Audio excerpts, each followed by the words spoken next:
মরুভূমিতে আমার এই রাজপ্রাসাদটি অনেকে দেখতে চেয়েছেন। আজকে আমি আমার এই রাজপ্রাসাদটি দেখাবো। এই রাজপ্রাসাদের ভিতরে কি কি আছে, আমি কিভাবে সৌদি আরবে এই মরুভূমিতে থাকি, সবকিছু আজকে আপনাদেরকে জানাবো। অনেকেই হয়তো বলতে পারবেন যে সামান্য একটা খেমা কিভাবে রাজপ্রাসাদ হয়। এই মরুভূমিতে বাংলাদেশি হাজার হাজার প্রবাসী কাজ করে, যাদের কাছে এরকম একটি খেমাও নাই। এটাকে আরবিতে খেমা বলে, বাংলাতে তাবুক বলে। তারা থাকে কিভাবে? তারা হচ্ছে গিয়ে যে খোলা আকাশের নিচে এক ধরনের কম্বল আছে 2 ফাটওয়ালা। এক ফাট হচ্ছে গিয়ে যে আপনি গায়ে দিবেন, এক ফাট হচ্ছে গিয়ে যে নিচে বিছাইবেন। ওইরকম এক কম্বল দিয়ে তারা হচ্ছে গিয়ে যে মরুভূমির বাড়িতে থাকে। হাজার হাজার বাঙালি আছে যারা আপনার গানাম উটের কাজ করে, তারা সবাই এভাবে থাকে খোলা আকাশের নিচে। তাদের কোনো এরকম থাকার মতো কোনো জায়গা নেই। তো আমার কাছে এরকম একটি থাকার মতো জায়গা আছে, আলহামদুলিল্লাহ। এটা আমার কাছে রাজপ্রাসাদ। আমার সৌভাগ্য যে আমি মরুভূমিতে এরকম একটি খেমাও পেয়েছি। এটা হচ্ছে গিয়ে যে আমার খেমার প্রবেশ পথ। এই খেমাতে 2টি দরজা থাকে। একটি দরজা হচ্ছে গিয়ে যে এইটা, যেটা আমার দরজাটা খারাপ হয়ে গেছে, এই জন্য এটাকে আমি বন্ধ করে দিয়েছি যেহেতু। আর আপনাদেরকে যদি আমি আমার বেডটা দেখাই, সেটা হচ্ছে গিয়ে যে আমার বেড, ঠিক আছে।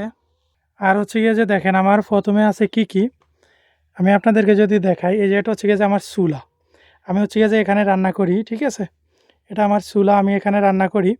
আর যদি এদিকে দেখাই, এদিকে হচ্ছে গিয়ে যে আমার যত সামান আছে, হলুদ, ময় মশলা, তারপর হচ্ছে গিয়ে যে দেখতে পাচ্ছেন টোনা মাছ।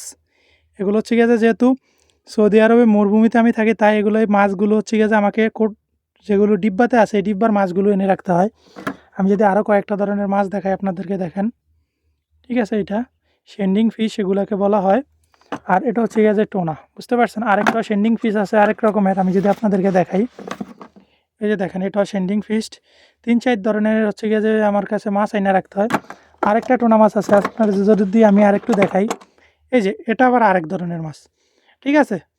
এটাও টোনা, তবে অন্য ধরনের আর কি, অনেক ধরনের মাছ আছে। তারপরে যদি আপনাদেরকে আমি দেখাই আমার এখানে আর কি কি আছে, এ দেখেন, এটা হচ্ছে গিয়ে যে মটর, একদম কাঁচা মটর ডিব্বা, ঠিক আছে। দেখছেন, এটা ডিব্বা করা। এগুলো হচ্ছে গিয়ে যে আপনার অনেক দিন রাখা যায়, 1 বছর 2 বছর 3 বছর রাখলেও কোনো কিছু হয় না। আর অনেক কিছু আছে, অনেক ধরনের। এই দেখেন, এটা হচ্ছে গিয়ে যে বিনস, সয়াবিন বিনস, ঠিক আছে। এই যে দেখেন বিনস, বুঝতে পারছেন। এটার সাথে টমেটো আছে। এটা হচ্ছে গিয়ে যে পেঁয়াজ মরিচ দিয়ে রান্না করলেই হয়। আরও অনেক ধরনের আছে। এই যে দেখেন নিচে যেগুলো পড়ে আছে, এটা একটা বিনস। আমি যদি আপনাদের এটা কাগজটা উঠে গেছে। আর এটা হচ্ছে গিয়ে যে একটা আচার, ঠিক আছে। এই আচারটাও খাই। এটা হচ্ছে মিক্স আচার, বাংলাদেশি আচার, বুঝতে পারছেন। এটা হচ্ছে গিয়ে যে সব কিছু থাকে, এই যে এই উপকরণগুলো দেখতেছেন, জলপাই থাকে, রসুন থাকে, কাঁচামরিচ থাকে, আম থাকে, ঠিক আছে।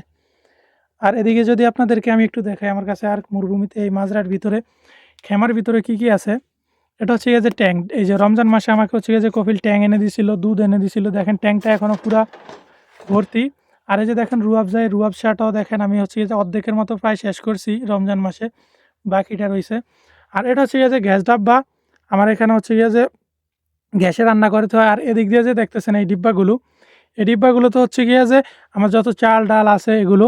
আর এই যে প্যাকেটটা দেখতেছেন, এটা হচ্ছে গিয়ে যে 4 কিলো একটা লবণের প্যাকেট। আমার কপিল যেহেতু সবসময় মাজরায় আসে না, এই জন্য হচ্ছে গিয়ে যে সব কিছু বেশি বেশি একটু করে দিয়ে দেয়। দেখেন 4 কিলো একটা লবণের প্যাকেট দিছে।